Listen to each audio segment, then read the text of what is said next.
Never realize how far or different your life would look like if you were starting out from that beginning again, because you're in a different that it makes life more interesting not knowing where you're going. And maybe the Laurie in 5 years time or 10 years time might even look back at the Laurie now and think, wow, how different my life even looks compared to today. So I think it's just one of those things about going with what interests you, what passions that you have now, and see what happens. Life is a big adventure, in my opinion, and just don't let the fear stop you.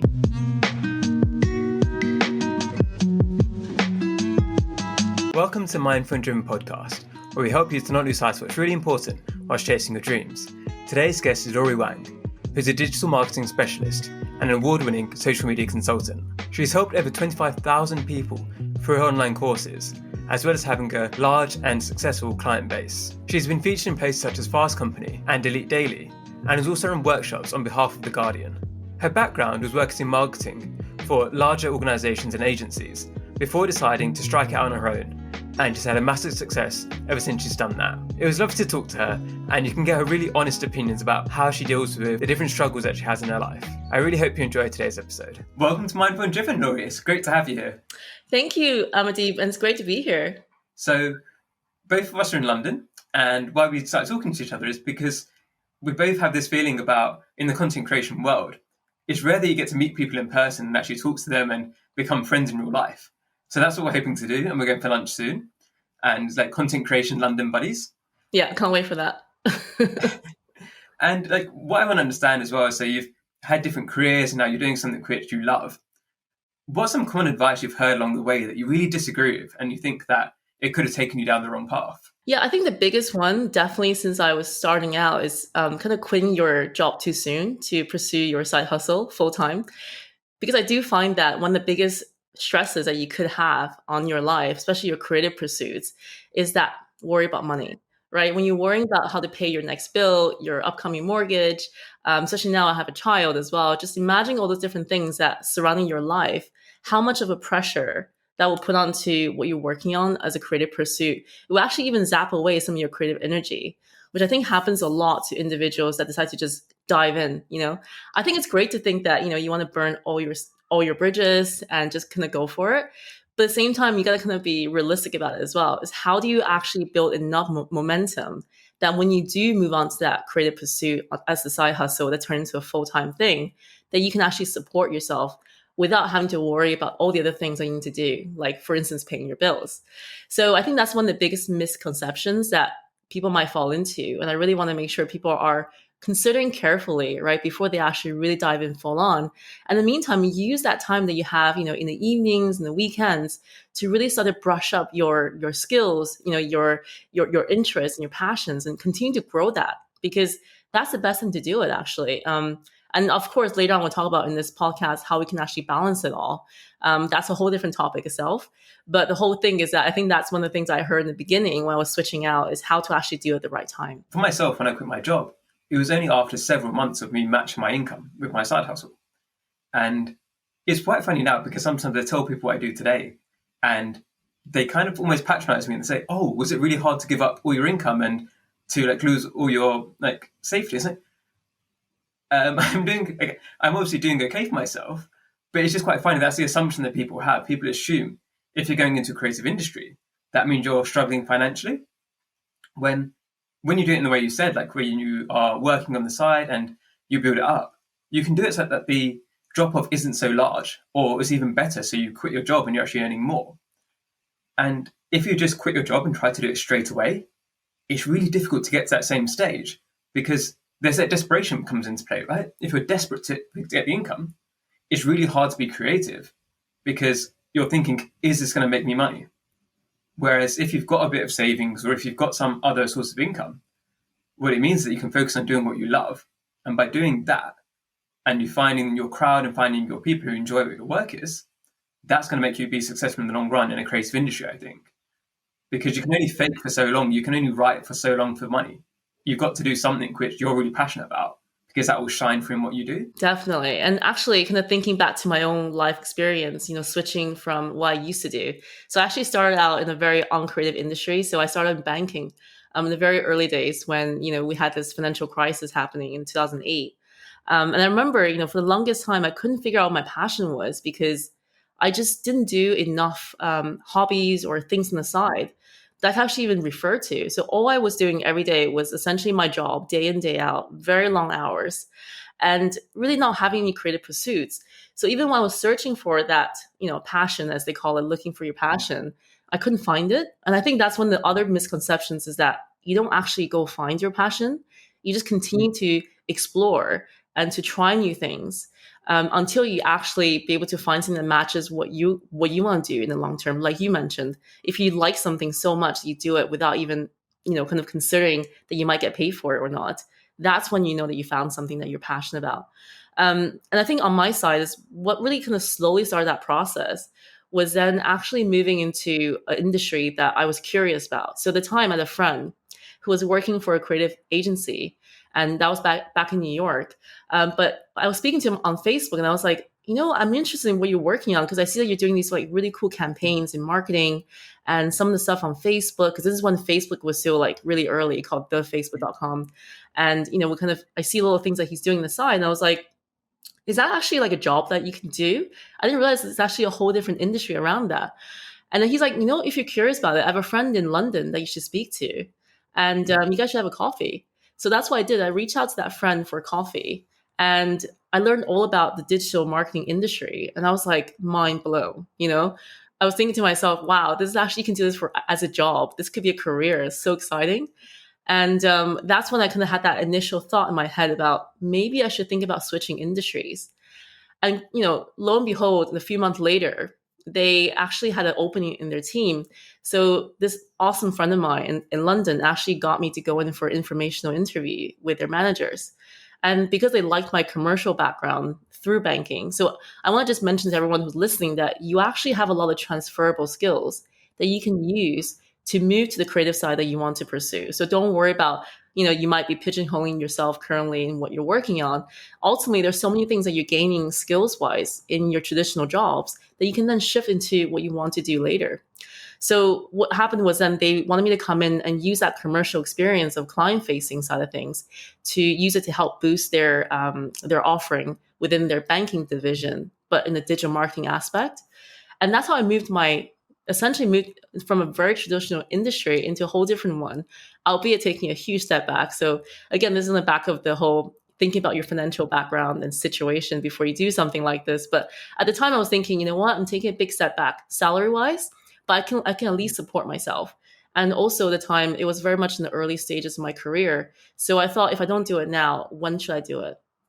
And at that point on, that's when I switched my whole entire, essentially everything I studied in university and also everything I did so far at that point to a whole new industry. But actually, ever since I'm thinking about it, I never looked back. And I think it comes back to that really great quote by, Steve Jobs about how we should never really think about our journey ahead and just looking back and connecting all the dots backwards. Because what you realize is every little thing that you've done along the way really contributes to where you are today. With my own background, so I studied economics at university. Then I worked in the tech consulting industry for 7 years. And now what I do, you wouldn't necessarily connect those dots and think, oh, that's what my background is. But all of those things have helped me so much because with tech consulting, in the online creator space, you need to understand your tech stack to be able to get anywhere. It's a lot more complicated than people might think. And the other major thing of the skills I learned and how it helped me with the creator side is being able to explain complicated concepts in an easy to understand way. And if you're listening, like you're from banking and the skills you learned there helped you to go into digital marketing and then helped you to go on from there. So people always think, oh, I'm wasting the skills I had learned. But actually, if not many other people are doing what you're doing who have that same background, you bring a different angle that they might not see. And when you actually made that switch itself, so obviously there was two different switches, I guess, right? There was one where you went from banking to digital marketing, and then another when you went to work for yourself instead and build your own brand. How were those transitions? Did they feel natural to you? And so you obviously met your friend and then you had this new idea you're excited by. But did it still scare you, or were you like just so mesmerized that you're like, this is definitely the right path? Yeah, that's a great question. So at the time when I first switched, I think initially there was a bit of a shock because everyone around me who was on my level when I first moved there was pretty much like about the 5 years younger. So I was working at a very much an older age group as it is, a grandma as they would call it. But but I think at the same time, what I learned is that my commercial and also client facing experience put me in a much more higher in terms of, I would say, client facing, when it comes to experience facing clients, is that you can then go into big meetings without having to fear that a lot of my younger peers would. So I think that itself helped myself accelerate the career really quickly. And then I was promoted quite quickly within that agency. And then later on, what happened was, as I was doing all this, what I realized was I'm learning all these amazing things on my campaigns through working with very large cap clients. Is there any way I can actually leverage this to build my own brand? So I was curious because at the time I was seeing what people are doing on, let's say, Instagram, on Facebook, on YouTube, and you have a few of the influencers that we all follow today that are still going, in terms of building that brand. But I was curious, like, could I use some of what I learned and do the same? And I just kind of did little experiments. And I think experimentation is probably one of the biggest, reasons for people to actually dive into what they're passionate about and being able to build something from it. Is that it's not really risky because you're doing it on the side anyway. And you just want to kind of see what happens. It's this curiosity, right? And see where it leads you to. So I was just doing it on the side very casually. And then lo and behold, whatever I was doing at the time, maybe it's my tinkering my own personal branding website or doing another blog post about something I was passionate about in marketing. I got picked up by Google to actually go help them out as a contractor on one of their digital training programs across the UK. So I was quite like surprised about that, is the fact that you never know who's actually listening online or seeing what you're doing online. And a lot of times it's about just putting yourself out there, right? And see what happens and just to be curious about the whole thing. So from that point on, I moved on from the agency and actually had to create my own company to help support this potential project with Google. And that's where really the whole thing kind of kicked off. It wasn't really planned or anything like that, but it was more kind of naturally progressed into that because of what I was doing as experimentation aside of building my own brand. And from there, that's when I discovered the passion, the fact that the people that I want to serve are those who are maybe in the slow burning, small businesses, solo entrepreneurs, small, kind of the personal brand, individual students who are looking to upskill themselves. Because I feel like that's where the needs really are. And a lot of times working in a larger agency, you kind of see that discrepancy behind, the budgets that you're actually quoting and, how much that someone can actually take away from this as his business. So if you're a small business, there's no way you can actually afford that. And for them to be able to come to one of my seminars, let's say the time that I designed for Google or later on for myself, they can actually then take that information straight away and apply to what they do. So what I like about that is that there's not so much red tape behind getting approval within the companies to actually get policies pushed through, but rather you can see them applying this to what they do on their YouTube channels, what they do on their websites, and straight away start seeing results. And that's where I feel like the real impact I can really have on someone's businesses, someone's life. So that's when I started moving towards that space. And I thought, actually, this is not too bad, doing my own consultancy and actually creating, eventually using the skills I learned through my agency role, creating my own content to share more with the world for those who can't even access me in London, for example, but they can actually watch me from all the way in Indonesia or all the way in Spain. And I think that's what's really cool about it, is the fact that with the internet, it opened up so much opportunity and capacity for us actually to reach more people with our message. Hi everyone, I hope you're enjoying the episode so far. I want to take a quick break to ask you to check in on yourself. There's many people struggling with balance, and there's nothing to be ashamed about. The tips that my guests and I share can hopefully help you along the way. But if you already feel overwhelmed or burnt out, it's probably best that you ask somebody for help too. For some, this might be a friend or family member, but others might feel like they have nobody they can talk to. If you're one of these people, check out the link in the show notes. It's for United for Global Mental Health. They've got helplines all across the world with people willing to listen on the other side. It's important to let somebody know how you're feeling. Now, back to the show. Do you feel like the lifestyle you have now is a lot better than you had in the past when working for other people? And is it also what you imagined your lifestyle would be? Because sometimes I think I found this myself, is that what I thought I wanted, when I actually get that, that's not quite right and I need to tinker more. Did you have that experience yourself? Yeah, absolutely. I think it's a bit of a surprise now if I was to say the Laurie from, back then, now knowing what the Laurie is doing at the moment is kind of a bit of a long shot because I think you never realize how far or different your life would look like if you were starting out from that beginning again, because you're in a different mindset then. You're a different person back then. You know different things. Um, it just it's just one of those like things in life I find is so fascinating, is that it makes life more interesting not knowing where you're going. And maybe the Laurie in 5 years time or 10 years time might even look back at the Laurie now and think, wow, how different my life even looks compared to today. So I think it's just one of those things about going with what interests you, what passions that you have now, and see what happens. Life is a big adventure, in my opinion, and just don't let the fear stop you. I think the quote I love, and I don't know who said it, but it's that we always overestimate what we can get done in one day, but underestimate what we can get done in 5 years or 10 years. And I think it's true. You always think more or less when you look in the future, you'll be roughly the same as you are now. But I look back to who I was 5 years ago, and it's the same for you. We're completely different. And it's in a good way that we didn't even expect. And sometimes, like you said, I think people try to overplan things about this is where I'll be in 5 years' time. But sometimes the best things that happen in life aren't the things you necessarily expect. It's from putting yourself out there, trying to do things you're interested in, following your curiosity, and then these great things come into your life that you didn't even expect. And has there been anything like that for you, where through the obviously the stuff you did for Google that then opened up your own digital marketing and your personal brand, has there been anything in the past few years where you never thought you'd ever do it, but it's actually made you really happy and brought a lot of joy to your life? That's a really good question. I think one that really comes to mind is having kids. So the Laurie 5 years ago, I actually didn't want to have kids. And it's just amazing how much of a mindset shift that is in that last 5 years. And, obviously now thinking about the daughter that I have, I would never want to obviously not, go back to that Laurie again to think in the same way about kids. But it's just one of those things where you find that you change as a person, the way that you see the world changes.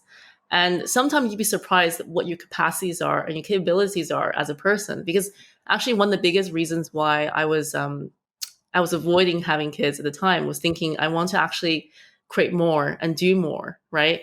And I was afraid that, having a child might slow me down.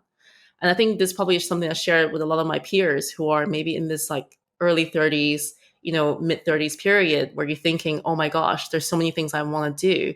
But at the same time, there's a ticking clock on top of my head, right? About when I need to actually have a family. But then what I realize is when you do really want something, you will make everything happen and try to balance as much as you possibly humanly can. And after I had a child, I realized that I could actually even be more efficient than what I used to be. And that's something that really surprised me actually as an individual, is how much actually I can fit onto my plate on top of being a mom. But at the same time, how much more I'm actually enjoying life and being so much more present for it as well. I always think as well, because like my sister recently had a baby, and the amount you can get done in the 5 minutes or so between making the, like warming up the milk, for example, is insane, because you've got to get it done, so you get it done. And I think it's so underestimated, the productivity tips from people who are mums, because they get so much done because they have to balance so many things all across different areas of their life to fit it around the baby schedule. And what's your kind of lifestyle like now? Because obviously you're part-time looking after the baby. I know you've got help and things like that.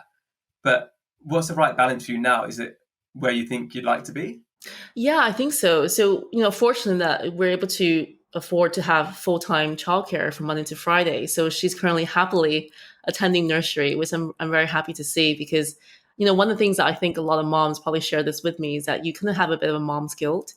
In the sense that you want to spend more time with your child, but at the same time, you have a lot of professional pursuits that you're passionate about. And you want to also have that other side of you as well, to feel like you at the same time. So I think that's the one thing that I feel very fortunate that I have the help that I do now to be able to pursue that, what I do on a Monday to Friday basis. But I keep the weekend solely for family. And I keep it very much, have that boundary between work and play, in the sense that I want her to know that when she's here, I'm fully focused on her. And I think that's so important for children, because the last thing I want her to think about is that, mommy is always on her phone, answering back to people or replying to comments or doing whatever it is and not really focusing on me. So if she's around, I want her to know that, I'm fully focused on her, that my energy is actually on her. And I think that's really helped me in the sense that to have a separation between my work and life. And I think that's made me better as a brand, as an entrepreneur, as a client facing, individual, because when I'm with clients, when I'm with my work, I'm fully concentrated. But I also know that I have a time limit. So when that time hits to pick her up at nursery, that's when my decisiveness ends, right? So I finish whatever I need to do, and I just move on to the next thing, which is essentially now spending time with my daughter. And yeah, I really enjoy that actually. I think having that separation now versus the Laurie back then where I would never actually stop and it's always on because you know how it is, right? I'm like in the back of your head, there's always something that you need to do. It never really ends. But I think nowadays having this limit, it actually makes me a lot more efficient in my time and actually a lot more decisive at the same time. So I think that's definitely something I'm working myself as well. So I don't have a baby, but it's with all kind of relationships, right? Is that it's very easy to be with somebody, but be thinking about work at the back of your head. And that's why I want to try and stop. I think, like you said, sometimes it's better to have less time with somebody, but that time is fully present, than to have more hours where you're only kind of there. So it's the hours and the quality of time isn't quite the same thing. And it's what I'm trying to work on and trying to like implement in my own life, because I do know that I do this. I know that I'll meet up with somebody or I'll go and see my family and I'm not really fully present. And as you said, it's the guilt that you feel, right? Because you know that you should be fully present. And sometimes the right step to do is to actually say, okay, I'm only going to meet you for this many hours, because that way you get your work done beforehand and you can switch off. If you're behind on your work and then you're going to meet somebody and the entire time you think about your work, then you might, what's the point? You're not doing the proper interaction in a way. yeah, and you're not getting anything done on both sides, right? So yeah, and you get kind of the worst of both worlds then, which is everybody loses, because the people that you're with, they're obviously not going to be completely happy that you seem like you're not really there. So it's something I'm definitely trying to work on myself, and I'm looking at, it's one of the things that I have that self-awareness to know that I do that, but I need to then back up with the implementation. As you look forward to going ahead, is this kind of right balance for you, do you think, where you want to stick to this routine you have now? Do you see yourself in a few years' time going back to being on all the time? Or if you think you've made the right choice now and this is the right kind of style that you want to keep? in terms of how I manage family and work, or Yeah, in terms of both. So in terms of, let's say, your baby's going to after school classes or things like that, would you then stretch out your working hours, or would you try to keep the same working hours and maybe use that time for yourself instead? that's a great question, actually. I haven't thought about that because I think, nursery times, the moment is very different to school hours where they end, let's say, at 3, right? Versus, let's say, now around, let's say, 5 or 6. So I think when that due comes, I probably make some careful decisions about what I do with that spare time. I do want to be very careful of the fact that I don't want to be overstretching myself just because there's that availability. And like you mentioned, having some self time is actually really helpful because I believe, as you probably know, I follow a lot of personal development writers, and one of them is Simon Sinek, where he talks a lot about the infinite game. And I think the way that he approaches what he sees, his theories within the book, I kind of like to see that in my own life as well, in the sense that my life, how I do my work, I don't want to be a short-term burn. I actually want to be maintain that longevity and consistency as long as I can. But the only way you can do that is actually stay healthy and stay mentally strong. So I think, like you mentioned, having some time to myself is so crucial. So, for example, every day I try to make at least some time available during the day to go for a workout. It could even be something like active rest, like a yoga session or swimming if I don't feel like it that day, right? To go for a hardcore session. But whatever it is that will help me to recenter myself and give me that energy to be able to continue to do the work that I do and also have the energy with my daughter later on when she is back with me in my world. So I think that part is so important, is that, not to overfill your calendars, overfill your time. Always, like you mentioned, I think is a really good point, is to save some time for ourselves, right? To have that gap in the calendar where you can actually just kind of sit back, take a breath of fresh air, go for a walk. You know what I mean?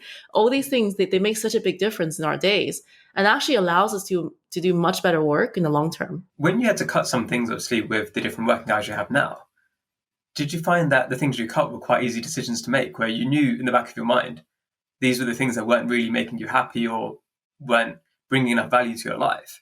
Or was it quite difficult to make those cuts? You mean cuts into tasks that might not make sense, right? Or things Yeah, that, so like yeah. because now you work less hours than you did before, there's some things that you had to cut in order to do that. Was that an easy decision to make, what to cut, or was it quite difficult and you felt like you had to do everything? Really difficult at the beginning, actually, because, I'm someone, I think very similar to everyone who's listening. You're a bit of an overachiever, just like myself. And you tend to just kind of overfill everything you need to do. There's 1,000 things on our to-do list every day, right, that we want to get done. And one thing I realized, especially now being a mom as well and having to balance family and work, especially when it's something that you're so passionate about in your work, is that you have to be happy with the fact that you might have less time. Then what's the top three things on your list that you want to get done today? Absolutely done. And before you feel like that's today done, but at least the rest of it can wait till tomorrow or the rest of the week. So the key thing here is think about, the three things that's going to move your business, your career, your life, whatever it is that you're working on forward. At least that one tiny step at a time, even just one tiny step. And you'd be surprised that one tiny change a day, as James Clear mentioned in his book Atomic Habits, over the course of a year, 365 days, that's 37 times better in terms of improvement of whatever you're working on. Just imagine that, right? That tiny little increment changes. I think that's what pushes me forward in the sense that even today, all I got done was three things on my list. At least I know that these three things will actually move me forward to the next day and next day and going forward slowly.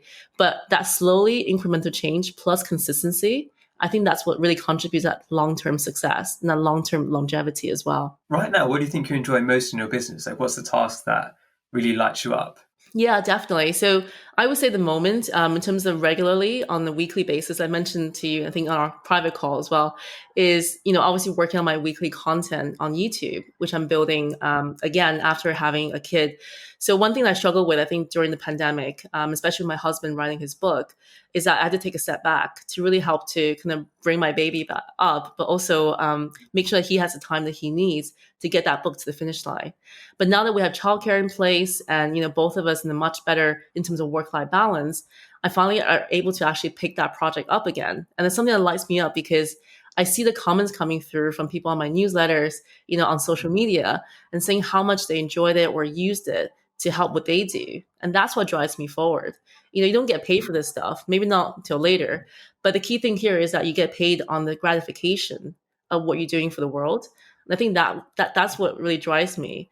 And that's one of the bigger project right now on a weekly basis that I'm doing. The other side is obviously creating more potential courses for those of my students on either Skillshare or on my personal list, who are looking for that next level of education from start to finish.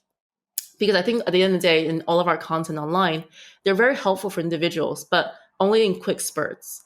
But ultimately, in a much more structured system, let's say a course or a program, they can actually go from start to finish and be able to see results at the end as well, because now they have the whole entire step-by-step process rather they can actually follow to get to where they want to be. So that's something I'm working on the side as well. Hopefully I can release that later on this year. Yeah, because you mentioned before we started recording about the workshop you did for The Guardian, and you said about how much you love doing that as well.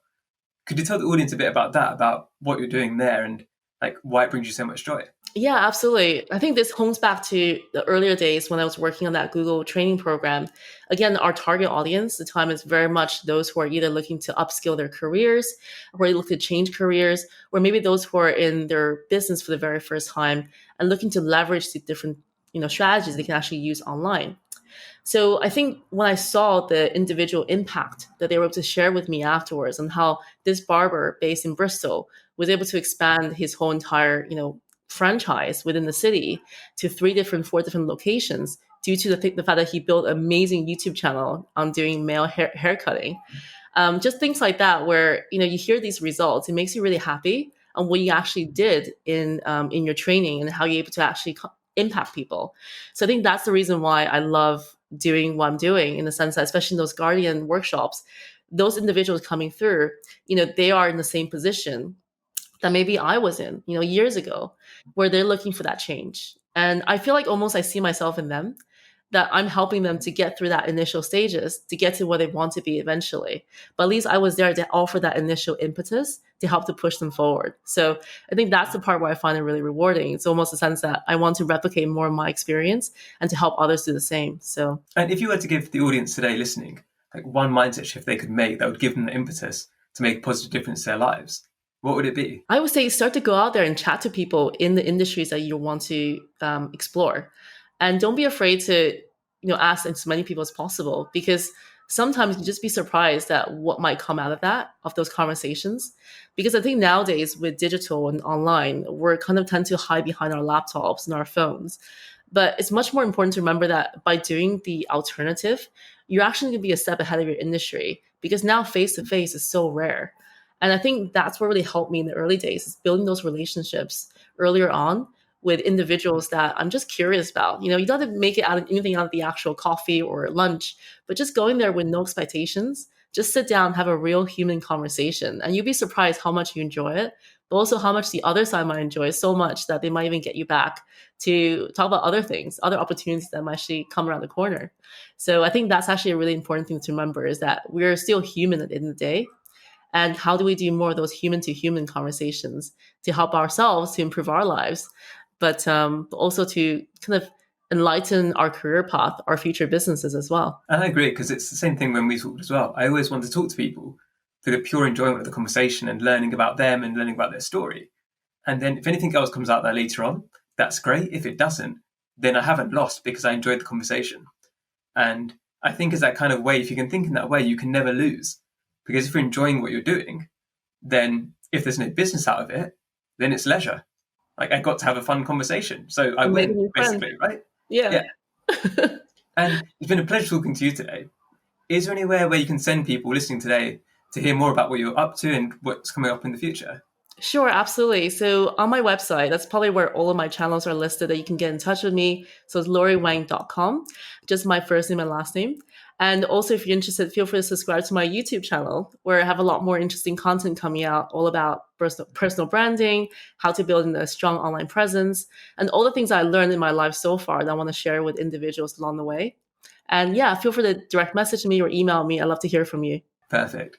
So the final question that I always ask all my guests is, what's one small thing that's brought you joy recently? Oh, okay. One small thing. Let me have a think about this one. There's so many small things that brings me joy actually on a regular basis, just because of the fact that, like I mentioned, I have my daughter, and every little thing that she does, it kind of brings us joy.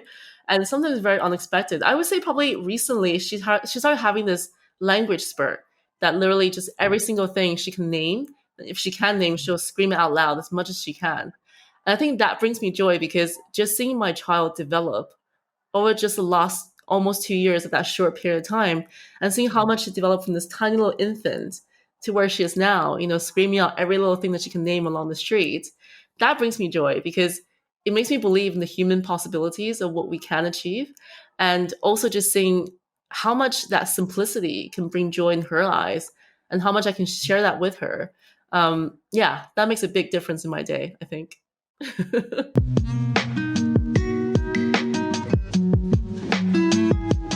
If you're listening on Apple Podcasts, I'd love it if you could leave me a 5-star review. It really helps to get the message out further. Wherever you're listening, it would be awesome if you could subscribe and to share on your social media channels. If you want to see more of my work and advice, you can find all of the links in the show notes. Thank you again for listening, and I hope you have a lovely day.